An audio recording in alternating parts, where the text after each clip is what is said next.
A shocking scene unfolded at the Savannah Airport on January 15, 2025. Southwest Airlines pilot David Allsop from Bedford, New Hampshire, was removed from his flight just moments before takeoff. Police officers on scene suspected he was under the influence and conducted field sobriety testing. The results confirmed he was too drunk to fly, and he was immediately arrested, preventing what could have been a serious disaster.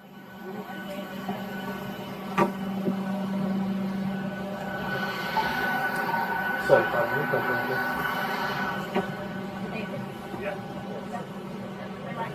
Say again?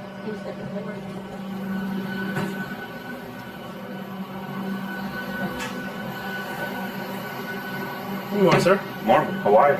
You doing okay? Yeah, fine. When was the last time you had something to drink? Last night. About how many hours ago? Like 10 hours ago, at least. How many drinks did you have? A few beers. That's it.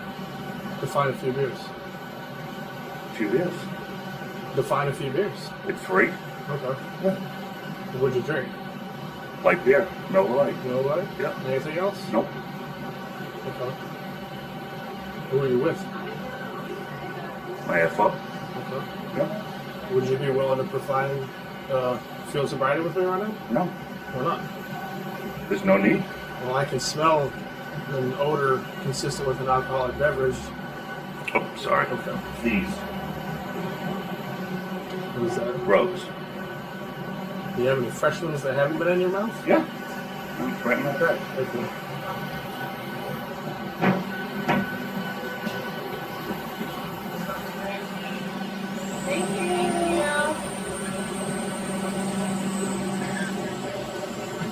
I can smell it. I can smell it.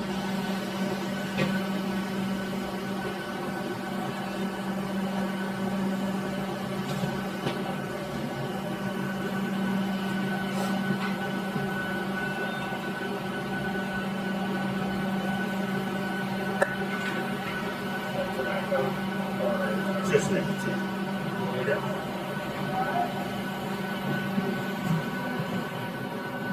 Smells mini.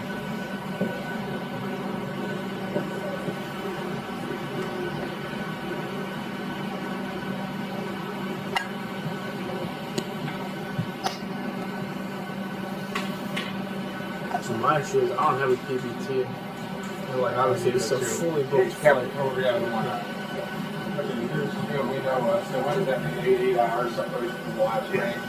You have that, then you have it for 3 minutes. So we already have a report that says that you possibly might be some inebriation. Someone detected the smell of alcohol, and then they reported to guys. I'm just telling you, I understand. we got the call. I can sense, or I have a smell of an adult beverage coming off of you. I don't know if it's coming out of your mouth or your skin. If it's coming out of the port, I get it. But we got to do our thing, so we're trying to. Do I see him? Would you do field sobriety? Sure. Do you have a jacket or something? Because it's kind of I cold do. outside. I'm gonna do the eyes first. Just watch it. Because obviously I know you're not certified, so like I have to do it, but just watch for clues and stuff.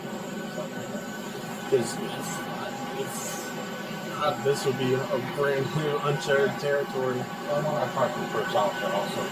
Yeah. I was trying to. You guys want to talk to the flight attendants? They were there too. Okay, so we'll do that. We'll go ahead and do one second. Do you have an edict time or pushback? Yeah, You do? we did. I don't have my phone, but I think my watch is dead, but it's like in a few minutes. Okay. Well, this can go quickly, but just come in okay. Okay, so do you have any health issues? Anything? I'm sorry, you're a pilot, so you can't have any crazy health issues or any problems or anything. I noticed you wear contact or you have glasses. I do. Okay. So I'm just going to ask you to do. We just go away from the passenger. Yeah. Sure. Okay, so all I need you to do is the tip of my pen right here, just a little white tip. I'm going to move it back and forth. Yep. I need you to follow it with your eyes. Your eyes only. You understand that? Yeah. You don't have any issues doing that for me? Okay. So just pay attention to the tip of the spin. Really quick, okay?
Alright, for this next exercise, I know it's kind of difficult because it's kind of at an incline,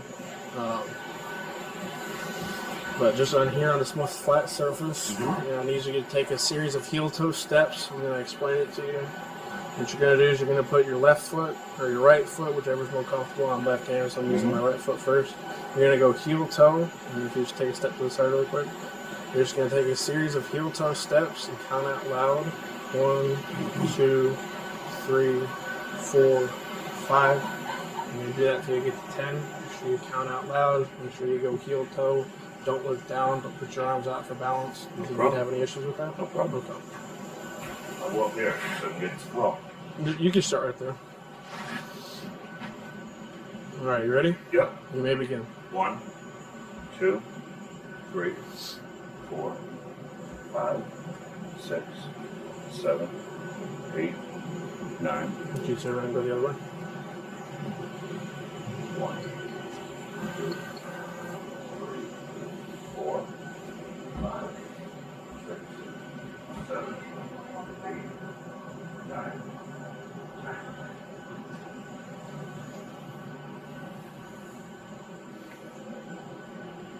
Alright, if you step down on this little platform. Alright, so this next test is called the one-legged stand. So what you're going to do is whichever foot you prefer, whichever one you feel like you have a stronger balance with, you're just going to, with your hands at your side, put your foot out in front of you like this, and you're going to hold it, and just count out loud 1, 1,000, 2, 1,000, 3, 1,000, until I tell you to stop. Okay. Don't start until I tell you to begin. Do you understand these instructions? Sure. Alright, here we begin. 1, 1,000, 2, 1,000, 3, 1,000, 4, 1,000, 5, 1,000, 6, 1,000, 7, 1,000, 8, 1,000, 9, 1,000, 10, 1,000, 11, 1,000, 12, 1,000, 13, 1,000, 14, 1,000, 15, 1,000, 16, 1,000. Okay, you can stop. Just do me a favor and just hang on really quick. Here's a mince back. I'm just gotta go talk to them for a minute, okay?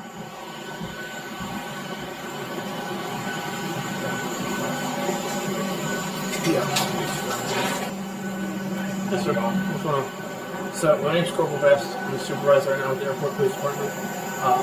So, just you guys went out and had a few drinks last night? I met here. We had a drink, yeah. Okay. So, my problem is that right now, Sam, I'm talking to you. I don't smell anything coming off of you. I can smell a very strong odor, alcohol beverage coming off of him. That's a huge issue, regardless in general, whether we were standing on the side of the road or your camera was right next to you. But it's an even bigger issue because there's what, probably 100 million. Not that many people. It doesn't matter. There's stuff on point, yeah. But the issue is,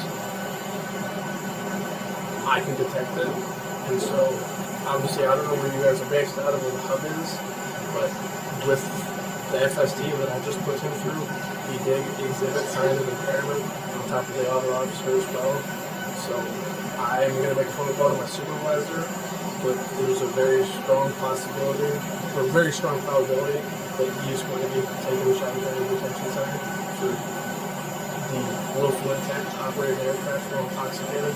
So if you need to start making some roll calls, I just go ahead and start doing it. Okay? Alright, so do you have any personal belongings on the plane? I do. What do you have on there? Just like your go bag and like a phone and everything? Yeah. Okay.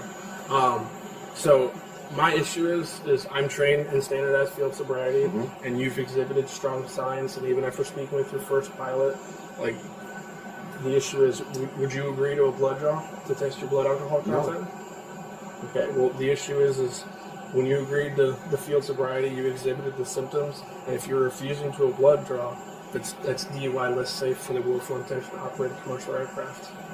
Seriously? Yes, sir. How did I fail? I did everything. The signs that you exhibited during those 3 tests, I'm able to articulate based off those and the odor coming off of your person. It's very consistent with DUI. Okay. Well, yeah. So what do you want me to do? So what's going to happen is if you don't agree to a blood draw, it'll be DUI less safe. You'll be booked into the Chatham County Detention Center, and we'll give you a phone call. You can more than likely, because it's Tuesday. It's a weekday. But that's the route that we're going to have to take, unfortunately. Okay. Okay. And if I did agree to a blood draw, then what? I mean, that's just, it's part of the ongoing investigation that it's like, I did my part, but it's like your blood is the non-negotiable, like that'll prove whether or not it is what it is. So. Okay. Yeah, well. But obviously I can't coach you in it. You have your right, you said no. So based off that alone and based off the field sobriety that you... Even if I gave you blood, then nothing would change. Okay. Right? That is your willful choice that you were willing to make, but based off the calls that we received stating that people down in TSA could smell what smelled like alcohol coming off of your breath, and they're not trained. I am trained in odor and alcohol impairment. That's fine. I mean, nothing's going to change your mind. I didn't even talk to TSA today. I went to KCM. It's operated by TSA. Right. Okay. So, all right, I'll get my stuff, but whatever you gotta do. Okay. Well, officer is gonna grab your stuff. If you don't mind, we're just gonna head up to the patrol car, so that way we don't have to do all in front of the public eye. As long as you just be cool, I'll be cool. Oh, absolutely. So, but yeah, I'd like to.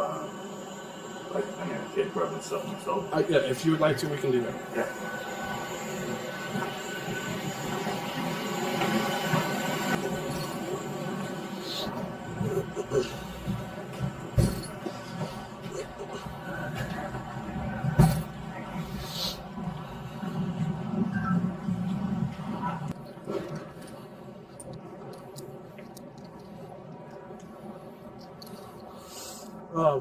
Now, really quickly, like I said, I'm gonna be cool with you. I know it's a shitty scenario. Do you have like a driver's license with you? Like I know you have all your airport credentials and everything.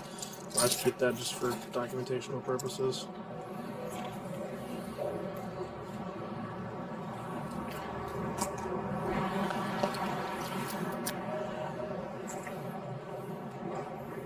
Yeah, 2 phones.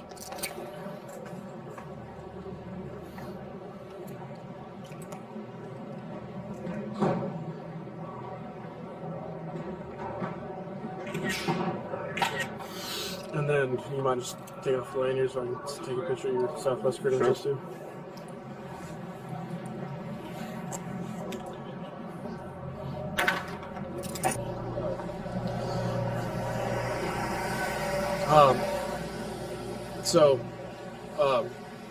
I don't believe that they're going to allow you to keep all this at the jail. So we're just going to log into our evidence here. So that way, once you get bailed out, you come back here. There'll be a property sheet and everything, so you'll have to come back out here. Then our evidence custodian will sign your luggage back out to you. Okay? I guess. How about my wallet? You can keep that. And then, do you have your phone as well? Yeah, those they'll let you keep those. Unfortunately, just because it's like big luggage and everything, they don't let people keep that anymore. So, unfortunately, this is the nitty-gritty part. I just have to read you the implied consent law in Georgia. Even though I know your license was out of a different state, you're just currently in Georgia. So the implied consent law for people over the age of 21 states that in the state of Georgia has conditioned people with the privilege to drive upon highways in the state upon the submission to the state-administered chemical test of your blood, breath, or urine, other bodily substances for the purpose of determining you are under the influence of alcohol or drugs. If you refuse this testing, your Georgia driver's license, or in this case your out-of-state license, will be suspended for the privilege of a minimum of 1 year. Your refusal to submit blood testing may be offered into evidence against you at trial. If you submit to testing and the results indicate an alcohol concentration of 0.08 grams or more, your Georgia or out-of-state driver's license or privilege to drive on the highways of this state may be suspended for a minimum of 1 year. You are entitled to additional chemical tests of your blood or other bodily substances at your own expense and from qualified personnel of your own choosing. You've already agreed that you did not want to participate in the blood draw. So because of that, I'm now going to detain you. Like I said, as long as you just continue to be cool with me, I'll be cool with you, okay? So you step over here really quick. Step on. Yeah, we can get this. Step on. If you just want to put it up there with your ID and everything, it'll be all in a little baggie for you.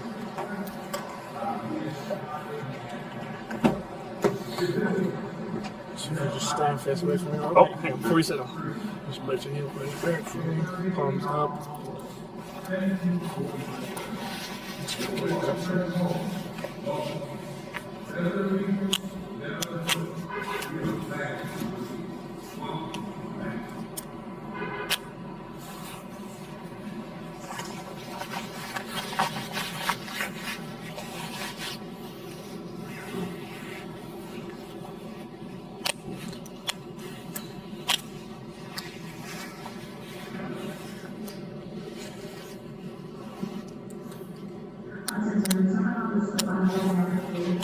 Hang on, one second.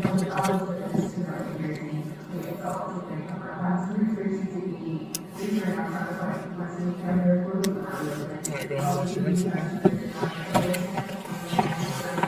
Grab a cup.